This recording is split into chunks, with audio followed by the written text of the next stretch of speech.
Ruang Profesi. Welcome to Ruang Profesi. Halo, balik lagi ya sama kita nih di episode yang kesekian.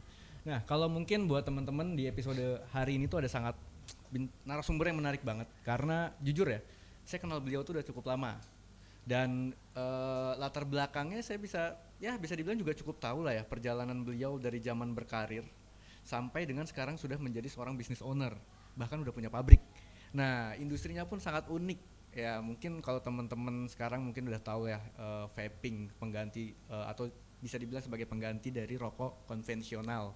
Nah, beliau adalah salah satu yang sangat berpengalaman lama karena membangunnya benar-benar dari nol. Jadi mungkin di sini kita akan coba gali lebih dalam, kita kulik sebanyak-banyaknya gimana sih perjalanannya dalam membangun usaha vapingnya ini sampai seperti saat ini, bahkan sampai punya pabrik. Oke, kita langsung aja kenalin deh. Oke. Halo Bang Andi, apa kabar? Halo, baik bro. Wah, sehat Bang ya? Alhamdulillah. Luar biasa iya, Bang. iya. Bang, gue kenal lu udah lama. Berapa? Berapa tahun ya? Dari tahun 2011 tadi ya? 2011. Ya 2011. zaman di XL ya 2010 ya. 2011. Ya, 2011 ya? Gila ya. itu udah 9 tahunan ya. 9 tahunan. 9 tahunan. Dan dari dulu sampai sekarang lu masih tetap muda Bang. Amin. Luar biasa. Iya, Bang, iya. makasih nih udah datang ke Ruang Profesi ya. Jadi udah memenuhi undangan kita. Mungkin memang ya seperti yang sudah tadi kita ngobrol sedikit kan. Kita sih pengen denger nih, pasti banyak pemirsa-pemirsa dari Ruang Profesi yang ingin tahu ceritanya gimana caranya Bang Andi ini bisa membangun suatu brand, bahkan sampai punya pabrik. Iya, oke. Nah, sebelumnya lu emang dulu dari awal udah usaha atau gimana sih? Enggak ada sih. Gua kan kerja. Oh ya iya, kan lu kerja tahu bareng ya? dari awal ya kan. Iya, Iya. dulu dia bos gua loh. Iya, di XL kan, terus keluar sempet main asuransi kita bareng juga. Oh iya, benar. Terus ke kawan lama kan waktu itu. Ya, terus ya sebetulnya sih gue juga nggak pernah nyangka kalau vape itu akan sebesar ini. Terus pemerintah juga akan kasih kesempatan buat kita. Iya. Akhirnya di okein gitu atau lebihnya dilegalin. Walaupun dulu itu bukan nggak legal, bukan ilegal, cuma karena nggak ada payung hukumnya, nggak ada dasar hukumnya aja. Cuma pas begitu 2018 ada beberapa asosiasi ajukan ke regulator, akhirnya difasilitasi oleh Kementerian Keuangan, ke Bea Cukai lah. Bea Gitu. Cukai, Akhirnya tepat 18 Juli itu diresmikan lah bahwa vape sudah boleh buat pabrik, tapi mesti buat perizinan segala macam kayak gitu. Nah, sebelum lanjut lebih dalam nih Bang, dulu gua kenal lu itu kita di dunia telekomunikasi kan. Iya. Nggak ada hubungannya sama rokok, sama Iya, vape loh, iya, nggak ada betul. hubungannya. Nah, kenapa bisa bergeser ke sana? Awalnya gimana ceritanya? Kalau gua gimana ya? Dari awal gua berkarir dari keluar sekolah sampai sekarang, dari satu profesi ke profesi itu nggak ada yang sama. Nggak ada yang sama? Nggak ada yang sama. Gue pertama mulai dari mebel, ikut om gue. Dari mebel jadi sales motor, Yamaha ya kan. Sales motor pindah lagi ke XL, ke distributor telco. Dari telco ke asuransi, itu ya kan. Nah, terus dari asuransi ke security system, CCTV segala macam ya kan. Oke. Nah dari situ barulah ke vape. Ke vape. Iya. Oke. Tapi sebelumnya berarti lu banyak di divisi, walaupun beda Sales. bidang, memang divisinya sales. Jualan. Sales, benar Sales, jualan ya. iya, Berarti udah jualan. ngelotok banget jualannya. Amin.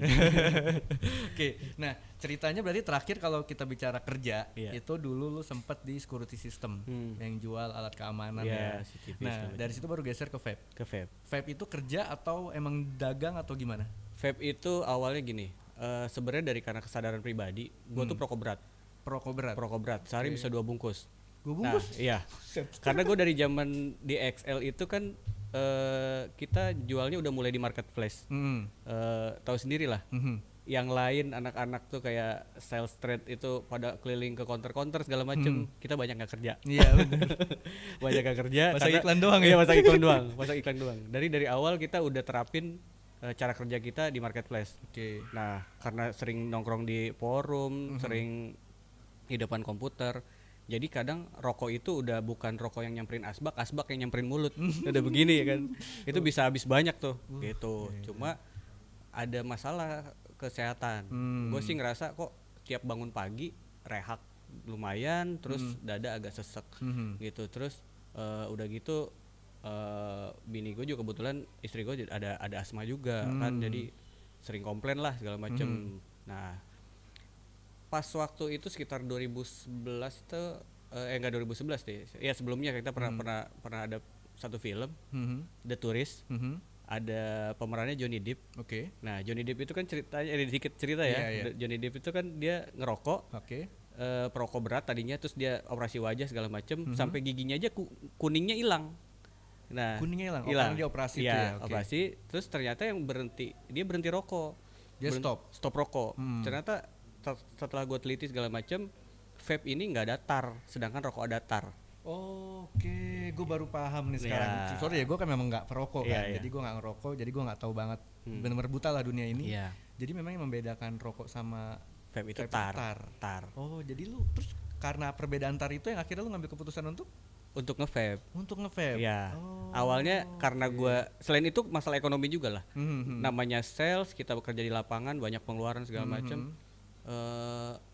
Gue pikir gue mesti cari alternatif. Gue sales juga kan, hitung pendapatan gue berapa, kos gue buat rokok berapa. Itu kadang-kadang kalau dihitung-hitung hampir setengah gaji tuh buat rokok doang.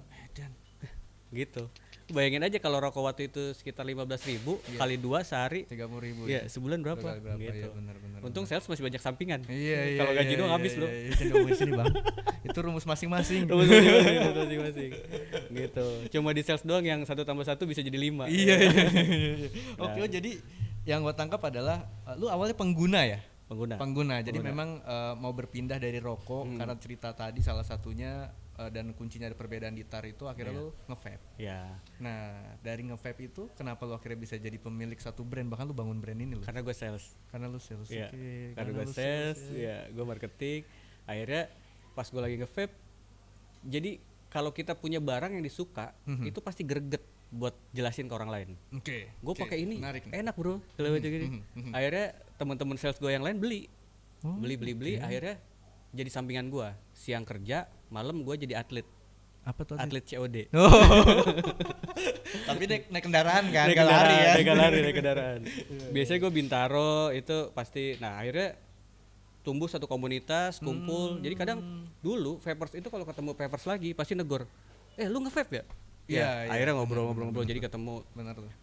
Dulu gue gabung di satu komunitas. Kalau di Tangerang dulu belum gitu rame. Gue main di selatan. Jadi ada namanya South Jakarta Vapers. Itu berdiri 2014 lah. Gue gabung sama mereka. Bahkan jebolan situ tuh kebanyakan sekarang jadi pengusaha vape. Gitu. Ada yang bikin atomizer, ada yang bikin liquid, ada yang punya toko, ada yang jadi distributor. Dari situ awalnya anak nongkrong semua. Termasuk gue. Jadi memang benar-benar basicnya itu pengguna. Mereka pengguna ya. Jadi para vapers ini kita sebut vapers lah ya. Mereka nge-vape karena dulu itu suatu hal yang tidak umum kan. Nggak umum. Ya untuk di Indonesia ya tidak umum. Jadi lu ketemu, wah lu nge-vape pakai liquidnya apa? Gue sering sih lihat kayak gitu bang. Jadi lagi nongkrong sama temen gitu, wah lu nge-vape gue bingung pada ngomongin apa gitu kan. Karena gue nggak paham. Jadi basicnya dari situ. Lu dagang satu persatu tuh. Memang orang yang lu kenal lu racunin gitu. Enggak. Jadi ya satu itu salah satu. Keduanya waktu itu Tokopedia udah mulai. Ya terus Kaskus emang basicnya gue di situ. Ya akhirnya gue jualan di situ setahun. Gue hitung-hitung kok kayak gaji gue udah lewat.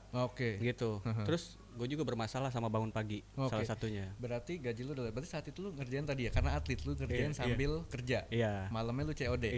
Jadi pagi bermasalah gue bangun pagi. Akhirnya gue pikir kekerjaan juga gue takut nggak konsisten. Akhirnya gue ajuin resign waktu itu. Resign. Akhirnya gue cari tempat untuk biar gue nggak COD sama orang, tapi orang yang nyamperin gue. Gitu. Nah di BSD itu ada satu mall mati. Mall mati nggak ada sama sekali di situ yang jualan. Gitu. Cuma ada JNE waktu itu. Kebetulan Koko JNE ini gue udah kenal dari zaman di XL. Kan gue sering ngirim segala macam. Si Kokonya kasihan sama gue. Di lu daripada ini kalau belum punya modal tuh pakai etalase gue, lu nongkrong di situ, kata dia. Itu benar-benar dia kasih free tuh, cuma-cuma. Iya, cuma-cuma di depan JNE-nya dia. Jalan banget gitu. Ya. Jadi kalau malam gua taruh ke dalam etalase gua, kalau udah tutup, kalau pagi gua buka lagi di situ. Akhirnya datang lumayan. Jalan sekitar 6 bulan lah. Modal gua lumayan, akhirnya gua sewa kios. Gitu. Jadi yang gue tangkap di sini ya lu bener-bener Dari kerjain tuh dari nol ya, dari Dari nol. bawah loh, dari from the ground bener-bener lu yang usernya lu coba tawarin, Iya. lu pasang iklan di online, itu Iya. basic banget Iya. loh. Kalau gua ngitung sekarang dari skala pebisnis sekarang, Iya. gua ngitung males banget. Males Serius. banget, Tapi karena waktu itu gua suka, gua jalanin, jadi nggak berasa. Tahu-tahu gua udah sebesar itu gitu waktu itu. Walaupun belum besar-besar banget. Akhirnya gua sewa kios, gua benahin. Mulai tuh ada ternyata ada distributornya segala macam, udah terbentuk waktu itu. Oke. Iya, cuma kenal di Facebook segala macam. Bro, main tempat gua kata dia. Main tempat dia, akhirnya kasih utangan segala macam. Lu bisa ngambil barang lebih banyak. Bisa ambil barang lebih banyak segala Oke. macam. Nah, lumayan kan akhirnya berkembang. Tapi bisnis vape nggak mulus juga. 2015 itu pertengahan lah sempet down. Karena Eh, isu-isu lah. Oke. Karena kan ada yang mungkin ada yang khawatir masalah kesehatan, ada yang selalu yang dikambing hitamkan itu pebisnis rokok. Padahal gua rasa sih kayaknya mereka nggak nganggap vape itu suatu ancaman sih sebetulnya. Iya. Harusnya jadi bahan nanti ke depan mereka untuk Inovasi ya? inovasi. Iya. Ya, kayak sekarang Juul itu kan bagian dari rokok juga Iya, sebetulnya. satu grup gitu, ya, satu grup brandnya. Bahkan Benar, jadi tahun 2015 kalau lu bilang gue inget sih, ketika itu gue denger banget berita bahkan di mana-mana banyak serangan-serangan loh Iya. yang gue perhatiin ke Iya. vape. Iya. Awalnya gue sempet baca beberapa berita kalau vape itu adalah sebagai alternatif dari rokok. Iya. Tapi entah kenapa di tahun-tahun itu kayak banyak entah gue nggak tahu mana yang benar ya. Banyak yang bilang kayak oh vape itu kata siapa nggak sama bahayanya dengan rokok, bahkan ada yang bilang lebih bahaya bla bla bla. Tapi gue sempet tanya loh, gue punya teman bang, dia kuliah di Inggris, sempat kerja di Inggris. Ketika vape besar di Indonesia dia bilang vape di sana itu bahkan ada approval FDA-nya. Betul. Ya kan, Iya. FDA tahu dong, itu kan approval salah satu lembaga kesehatan dunia ya. Iya, betul. Dan bahkan menjadi alternatif orang yang mau berhenti rokok. Betul. Kenapa di Indonesia kok diserang begini? Betul. Wah, ada apa? Iya, betul. Lu bisa cerita nggak sih tuh? Nah, bahkan di Inggris sendiri ada beberapa rumah sakit di dalamnya ada vape store. Really? Iya. Gila. Sampai sekarang itu disosialisasikan orang yang ngerokok, lu pakai ini aja gitu. Mereka mungkin lebih peduli sama ininya segala macam gitu. Ya itu kembali lagi kita nggak bisa gue pribadi belum bisa jelasin bahwa vape tuh bener-bener baik banget atau gimana gitu. Tapi sejauh yang gue pakai, karena gue pengguna juga. Oke. Sekarang pebisnis rokok belum tentu dia ngerokok. Iya. Ya kan? Setuju sih gua. Vapers rata-rata itu pengguna sampai mulai level produsen sampai bawah itu pengguna Ya. umumnya kayak gitu. Bahan-bahannya sendiri ya dalamnya propylene glycol, vegetable glycerin, essence, itu bahan-bahan makanan semua. Cuma yang zat adiktifnya itu nikotin. Oke. Gitu. Nikotin sendiri di makanan sehari-hari nih yang kita kayak kentang, wortel, kentang, terong, itu ada juga nikotin di situ. Cuma kalau dia enggak ada tar, lebih gampang badan kita ngolahnya. Oke. Begitu. Yang penting kita tahu kebutuhan kita sebatas apa sih. Oke. Gitu. Itu aja sih sebenarnya. Cuma kalau di Indonesia ya perlu riset lagi lah tambahan yang lebih dalam lah ya. Ya, lebih dalam. Untuk membuka itu ya. Oke, jadi memang benar sih. Itu menarik. Pengusaha rokok apakah merokok? Iya. Dan memang tulisannya jelas, pemerintah juga mewajibkan kan untuk bahkan kuota iklan aja sekarang dikurangin kan buat rokok dari sisi jam tayang, bahkan juga iklan-iklan yang di pinggir jalan itu baliho-baliho juga sekarang udah minim banget, hanya di beberapa daerah tertentu ya. Packaging aja pakai blend packaging sekarang. Betul. Jadi memang sudah banyak peraturan. Itu sebenarnya salah satu cara pemerintah sih untuk meredam dan menginformasikan ke masyarakat bahayanya rokok. Betul. Nah, vape sendiri ada nggak aturan kayak gitu? Sekarang semenjak diresmikan itu mesti ada beberapa keterangan. Jadi kayak tidak boleh dijual di bawah umur, tidak boleh dijual kepada menggunakan dekat ibu hamil segala macam kayak gitu-gitulah kurang lebih. Oh, sama. Terus mirip ya? Ya mirip. Terus kayak model tutup itu nggak mesti child lock, nggak boleh yang anak kecil gampang buka kayak begitu-begitulah. Kayak obat, botolnya obat ya, gitu ya. Obat, jadi putar-putar nggak bisa buka kecuali kita yang ngerti. Gitu. Jadi memang sekarang berarti ada sedikit fleksibilitas dong untuk mengembangkan bisnis nih. Betul. Karena kan udah legal ya, udah ada payung hukumnya. Iya. Gitu. Udah ada pajak ya? Cukai. Tapi cukai. Oh, Kan begitu resmi cukai akhirnya. Nah, itu juga sebetulnya panjang lah perjalanan ke situ kan. Akhirnya 2000 vape tuh setahun bagus, setahun turun, kadang gitu ya. Nah, pas 2016 tiba-tiba banyak sultan baru ya kan, dari dunia vape. Gitu. Set langsung ada yang pakai mobil keren lah segala macam. Pokoknya penjualan meledak waktu itu 2016 tuh gila-gilaan vape. Nah, 2017 agak turun. Pas 2018 begitu kena regulasi, semua liquid vape yang sebelumnya harus segera dihabiskan sebelum bulan tertentu. Nah, itu cepet goyang tuh. Itu kayak expirednya gitu ya? Bukan expired, karena begitu mau pindah ke cukai, lu harus regis, lu harus cukain. Oke, jadi Gitu. stok lama itu Stok lama, sebelum yang dicukaikan iya, harus dihabiskan. harus dihabiskan atau dimusnahkan. Atau dimusnahkan. Iya, otomatis kan semua tuh perang harga segala macam. Ya, buang stok ya. Iya. Nah, bisnis gua toko mulai goyang. Gitu. Gua tadinya nggak terlalu kepikiran bahwa gua mau buat pabrik.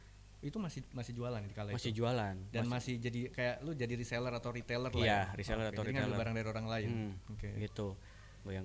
Akhirnya ya gua juga masalah utang segala macam itu mulai berat lah. Nah, gue sempet vakum juga, jadi bisnis ini gue alihin ke adik gue. Gitu. Jadi setahun gue lebih banyak cari solusi gimana ya gue mesti ada bisnis baru lagi gitu. Tapi emang dari dulu gue nggak gampang nyerah, karena waktu vape pun 2015 2016 itu ada aja digangguin, bukan digangguin ya, emang mungkin pihak berwajib tuh ngecek, karena sempat ada isu narkoba lah segala macam gitu. Jadi toko vape tuh dirazia segala macam. Wah, pokoknya perjuangan lumayan lah ya. Nah, cuma pas begitu pemerintah mau aturin, ya alhamdulillah. Akhirnya ada satu investor, gue ketemu, Pak, kita bikin pabrik aja yuk. Ayo, akhirnya bikin. Gitu. Berarti kalau bikin pabrik lu nggak sendiri nih? Nggak, ada partner ada partner. Jadi dia yang bantuin gue yang jalanin bisnisnya. Gitu. Jadi dia investornya lah ya. Betul. Ini 2018 berdiri, ya sekarang 2020 lah kurang lebih, udah 2 tahun setengah lah ya, kurang lebih jalan. Ya itu ada beberapa produk yang gue keluarin, ya alhamdulillah lumayan jalan gitu. Ya sekarang lagi digangguin sama COVID. Iya. COVID kayaknya ngegangguin semua nih. Iya, ngegangguin semua. Iya. Tapi vape sih alhamdulillah masih agak lumayan ya, masih agak lumayan. Walaupun lumayan ngeganggu gitu. lumayan terganggu. Iya. Nah, berarti di sini udah jelas ya petnya itu. Jadi awalnya lu dagang kecil-kecilan, benar-benar cuma online. Online. Sampai akhirnya ada orang yang baik banget, lu kenal lama, dikasih etalase, bisa jual di situ, dan sampai lu bisa buka toko. Nah, perjalanan ketika lu buka toko itu juga pasti tadi yang lu bilang banyak naik turun. Bahkan di tahun berapa, 2016 ya? Iya. 2016 sempat drop banget. 2016 pas naik tuh. Oh, malah masih naik. 2017. 2015, 2017 tuh agak mulai turun. Iya, oke. Jadi mulai drop di 2017. Dan nah, apa sih mungkin bisa di-share, karena itu ada sebuah nilai yang bisa kita pelajarin nih, Bang. Mungkin buat para netizen yang dengerin podcastnya kita, apa sih yang membuat lu untuk tidak menyerah di kala itu? Karena perjalanan lu kan panjang nih. Terus tiba-tiba lu drop. Kalau gue ngerasa kita mesti pegang teguh apa yang jadi keyakinan kita ya. Karena gue pakai satu, kedua harusnya sih ini buat orang-orang di luar sana yang emang dia mulai mesti cari solusi untuk cara dia berhenti atau cara dia mengalihkan gitu. Dia kalau gue ngerasa bahwa ini better than yang sebelumnya gue pakai gitu. Jadi gue pikir selain itu juga gue udah terlanjur terjun di sini lumayan dan mencintai. Jadi gue pikirnya udah do or die aja. Do or die. Ya, kalau gue do or die. Udah mau gimana? Jadi kayak jadi di situ. Jadi kita bukan gue doang, yang lain juga sama. Jadi kayak kita tuh kayak udah kalau ngumpul, waduh bisnis lagi begini ya. Iya. Tapi orangnya ntar ketemu lagi saat gue jatuh, ketemu orang itu, saat gue lagi di atas ketemunya orang itu lagi. Jadi emang udah kayak kecintaan kita aja di situ gitu. Kalau gue ngerasa di sini kayak pendapatan yang dibayar dari hobi gitu.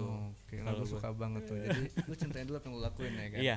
Jadi lu bisa, ya hasilnya juga akan maksimal. Gitu. Tapi kalau misalkan yang namanya bisnis, kalau nggak ada cobaan, ya bukan bisnis lah. Bukan bisnis. Orang sukses karena ada cobaan dulu ya. Orang kan mesti, lu jangan takut jatuh. Karena yang jatuh itu karena orang yang cuman berani naik. Iya kan? Kalau lu nggak pernah naik lu nggak bakal jatuh. Lu diem aja di bawah gitu. Setuju banget. Wah, keren. Gitu. Oke. Nah, pada akhirnya dengan keyakinan lo tadi ya do or die. Nekat lo gitu kan. Udah nekat aja lah ya kasarnya. Akhirnya lu mungkin itu ada jawaban tuh. Ada investor kan yang memang karena lu udah tahu dunia distribusinya, akhirnya lu memberanikan diri untuk bikin pabrik. Kenapa keputusan lu bikin pabrik dan membuat brand liquid? Gini, karena pas 2018 pertama opportunity juga. Jadi masih luas peluangnya. Kita buat, jadi begitu regulasi turun, kita tuh kayak start baru lagi. Kayak start baru. Jadi ada brand-brand yang lama pun itu dia harus fight di awal lagi. Kayak gitu. Mulai dari nol lagi semua ya? Kayak mulai dari nol lagi. Jadi di sini lu punya kesempatan buat bikin brand baru, bikin varian baru, bikin nama lu baru untuk dikenal orang lain segala macam seperti itu. Yang tadinya gue cuma toko, yang orang kenalnya gue toko, di sini gue mesti beraniin diri bahwa gue ada produsen, gue bikin brand baru yang brand gue bisa lu terima juga gitu. Bahkan segmen pas awal gue masuk itu udah ada beberapa varian seperti itu kan. Tapi gue bikin beberapa terobosan lah yang akhirnya diterima dan lumayan penjualannya lumayan bagus juga waktu itu gitu. Jadi kayak ada vape itu udah mulai berkembang. Jadi jenis nikotin pun ada yang namanya nikotin freebase, ada nikotin salt nic, ada komposisi, ada yang pod friendly, ada yang DTL, ada yang MTL, banyak banget gitu, banyak variannya. Banyak variannya. Bahkan nikotin aja ada variannya. Iya. Mungkin next gue bisa bikin kursus kali untuk Vaporista. Bisa, kenapa enggak ya kan? Apalagi yang gue lihat sih sekarang vape itu udah nggak cuma menjadi sebuah alternatif, tapi kayak jadi sebuah lifestyle ya. Betul. Bener nggak? Karena gue pernah ngumpul sama beberapa temen bang. Gue sih jujur nggak paham, karena emang gue bukan user kan. Dia tuh kayak nyombongin toolsnya, apa sih namanya tuh? Device-nya, dia kayak nyombongin device-nya, lu pakai apa? Gue pakai merek, wah anjir Sultan lah. Apa sih emang mahal? Ada yang kayak gitu-gitu ya? Padahal kayak kotak sabun doang ya. Iya. Tapi emang bener kayak gitu tuh ada yang harganya extremely high. Ada yang belasan juta, puluhan juta juga ada. Bahkan yang nilai seninya lumayan, atau dari kayu step wood, atau dari produk luar, ada yang dari Russian segala macam, beda-beda gitu. Gitu. Padahal kalau emang dia cukup buat nge-vape aja, lu level 300.000, 500.000 juga udah bisa nge-vape. Dan sama aja kan? Dan sama, belum tentu. Belum tentu juga. Ya? Kalau yang keren itu ada rasa beda. Apa yang bikin rasa beda? Bangga, Bro. Iya benar. Setuju. Oke. Jadi memang selain ngebul bangga ya. Bangga, Bro. Lu zaman sekarang apa sih yang enggak lu tonjolin buat satu pamer lah, kayak gitu kan. Apa sih yang enggak gitu. Nah, itu yang kita jual, yang kita goreng ke mereka gitu. Oke, si pilihannya tuh emang bener ya. Berarti emang ada ya device yang lu bisa dianggap sultan. Ada. Iya. Ya kelas rokok juga ada kan. Misalnya lu pakai rokoknya Kretek, lu dicengin, rokok lu ini gitu kan. Iya, gitu. Tapi kan enggak signifikan, rokok bedanya paling berapa sih gitu. Tapi kalau di device berasa. Kalau di device berasa. Sampai ke jenis wire pun, jenis kawat tuh itu beda, ada level-level tertentu gitu. Ada kelas-kelasnya. Gitu. Oke, Bang. Berarti ya jadi keputusan lu karena lu ngerasa potensinya besar di mana semua orang itu harus nge-restart dari nol. Betul. Sehingga lu ngerasa kita punya modal yang sama. Betul. Nih. Dan dengan pengetahuan lu akhirnya di kala itu langsung cepet nggak ketika lu buka pabrik? Ada beberapa kesulitan waktu itu. Jadi pas waktu buka pabrik udah jadi, setup udah jadi. Yang mau bikin siapa? Jadi human. Labornya. Siapa yang mau bikin ngaduknya, bikin liquidnya, bikin racikannya? Bingung kan? Karena do or die, akhirnya gue bisa. Itu lu belajar dari mana? Dapat itu dari mana? Kebetulan ada beberapa teman yang emang dia brewer, terus ada rekan dari waktu itu dari Malaysia datang konsultasi gini. Ya lumayan nangkep, ternyata emang nggak terlalu ini. Terus kebetulan partner gue yang satu itu dia punya pabrik kosmetik. Jadi dia ngerti cara dilute, cara ngaduk segala macam, cara nyampur terus bahan-bahan kimia yang dia paham, dan ada beberapa supplier. Akhirnya collab emang udah jalannya ya kalau menurut gue sih. Jadi emang sesuatu yang diperjuangin itu pasti ada jalannya lah gitu aja gitu. Akhirnya ketemu. Selang beberapa jadi, dan alhamdulillahnya barang yang kita bikin itu diterima pasar. Diterima pasar. Iya, gua rasa sih gini ya, kayak orang ada jual nasi goreng, udah laku banget gitu ya.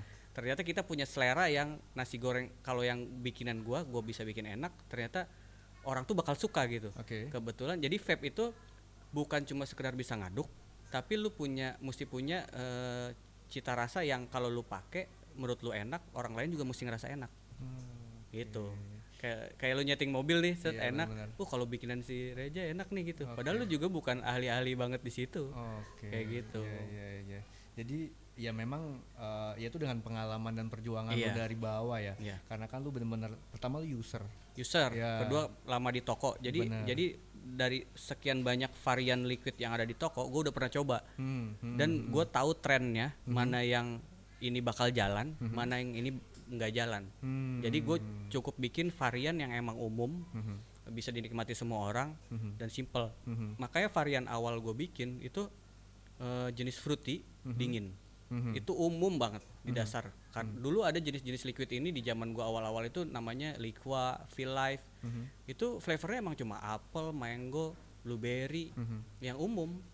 Orang lagi pula di Indonesia itu orang nggak terlalu, misalnya gue jualan di daerah agak kampung misalnya ya, ada strawberry cheesecake nggak atau strawberry custard nggak?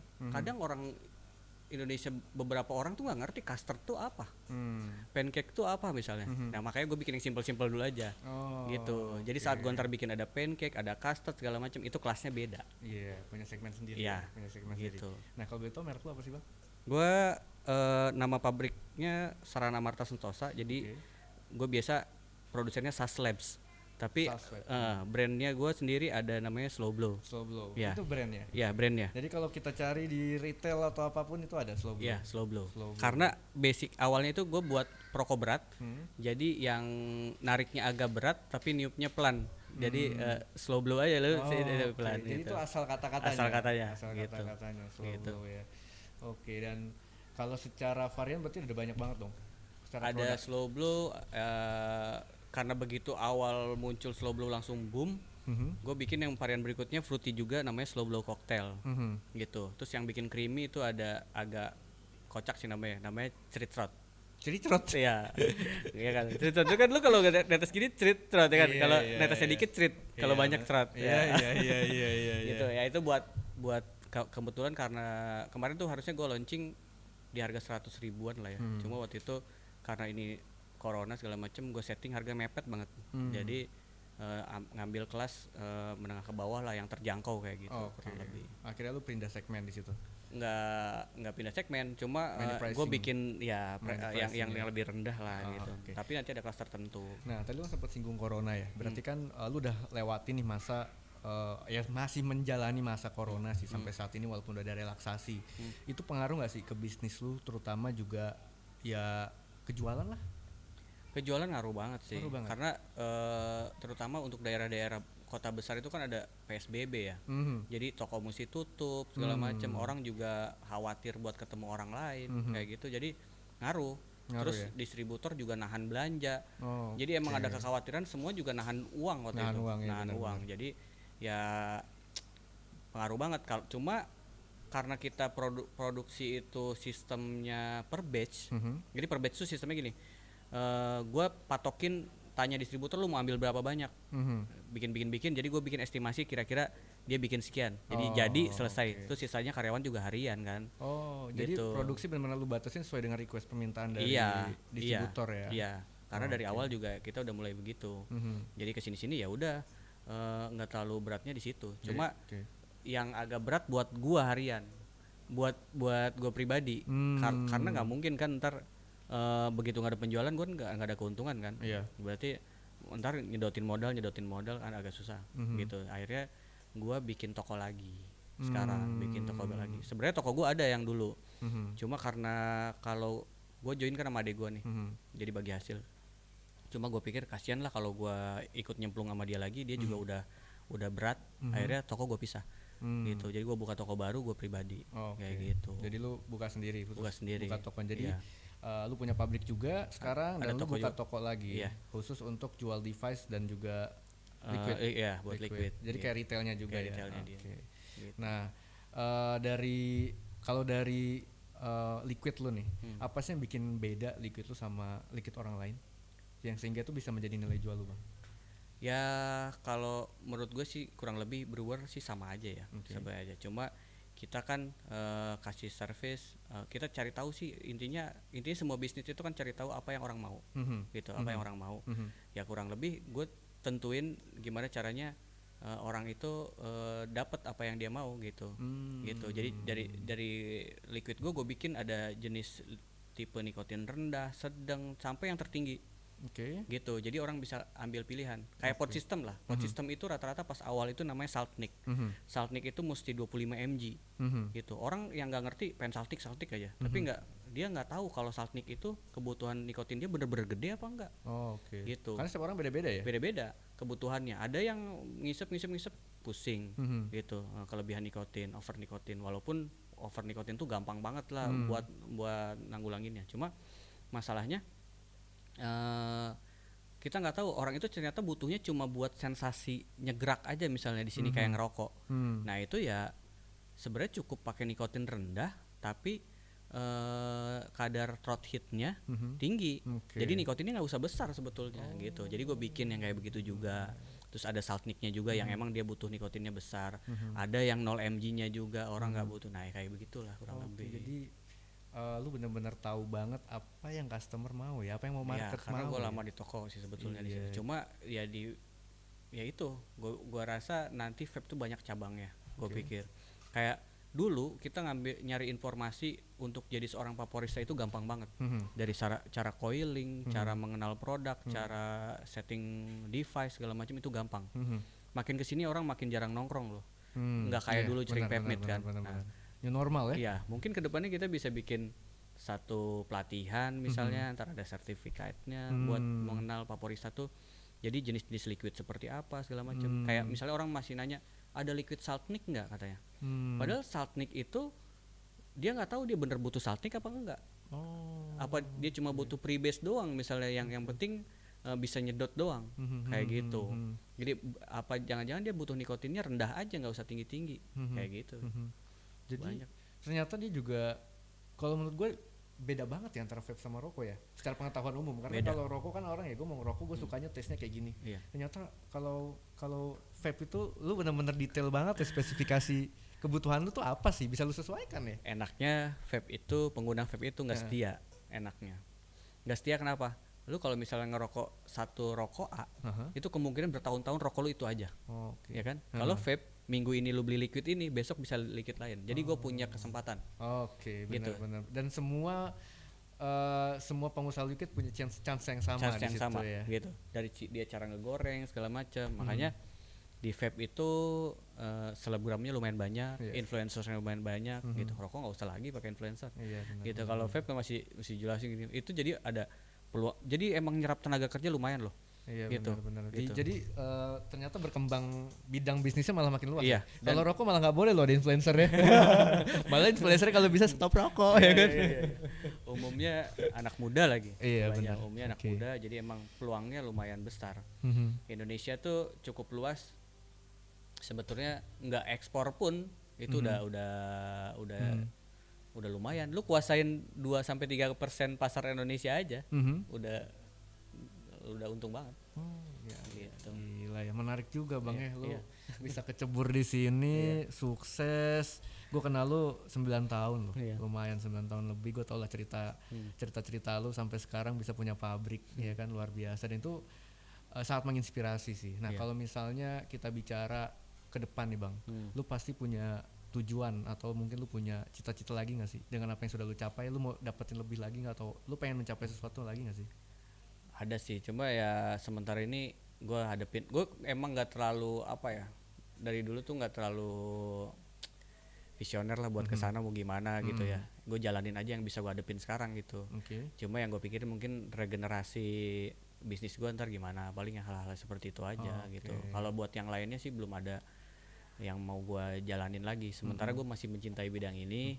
Ya mungkin ya ada beberapa lah ntar mau cobain bisnis lain atau apa gitu. Mungkin kalau modal gue udah cukup mau buka mebel lagi atau apa kayak gitu. Tapi sih biasanya gue lebih fokusin di sini dulu lah gitu.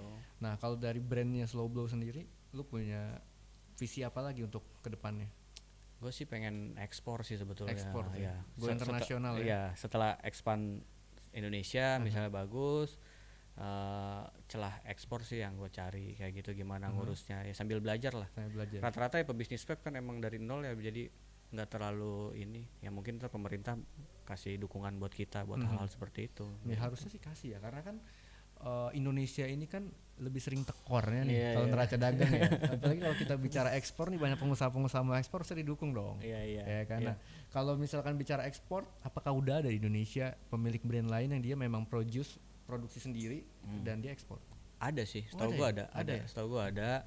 Dia biasanya lewat kerjasama dengan Malaysia dulu, karena Malaysia itu mudah banget untuk ekspor keluar. Makanya dulu Malaysia expand ke kita, ke Indonesia. Cuma begitu di Indonesia sekarang dikuasain pasar produsen Indonesia sendiri, Malaysia tuh banyak keluar. Malah akhirnya cari market negara lain. Negara lain kayak di Inggris, kayak di Eropa Timur sana, kayak Rusia segala macam, kayak gitu-gitulah. Itu market potensialnya di sana ya. Jerman kayak gitu. Oke Bang, sukses terus nih Bang buat Slow Blow, dan visi lu tadi kan pengen ekspor ya. Kita doain semua lah. Amin. Biar bisa ekspor, karena gue seneng lah kalau ada pengusaha-pengusaha di Indonesia yang dia akhirnya berhasil mengekspor, karena itu ngebantu negara. Itu udah bukan bicara kantong pribadi loh. Karena kita butuh neraca dagang. Ya.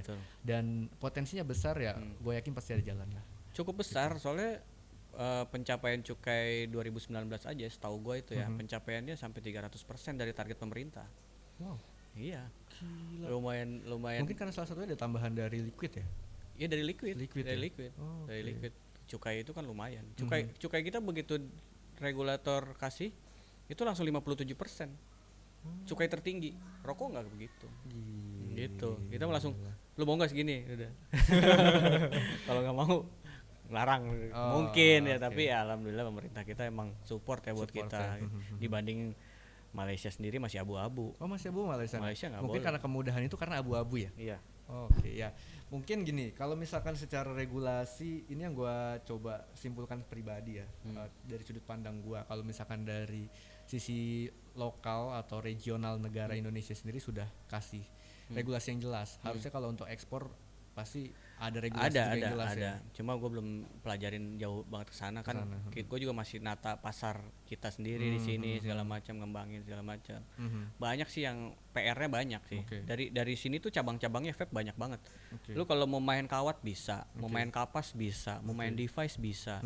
Gitu, mau bikin tenaga pelatihan juga bisa. Banyak sekali sebenarnya peluangnya gitu. Atau misalnya lu sendiri mau buat di gua OEM, bikin brand sendiri, silakan bisa. Ya. Bikin Reza Blow. Iya. Sekarang beberapa influencer juga ada.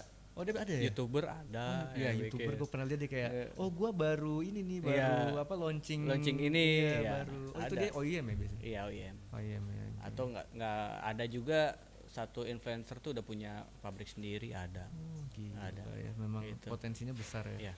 Oke Bang, terima kasih banyak nih atas waktu dan sharing lu. Mungkin terakhir sebelum kita pamitan nih, lu bisa nggak kasih sedikit masukan atau mungkin dari pengalaman lu buat temen-temen yang sekarang mungkin masih kerja atau masih bingung mau kemana atau baru mau usaha apa, bisa nggak sih kasih sedikit kita nasihat lah, kasih kita pengalaman yang bisa lu share?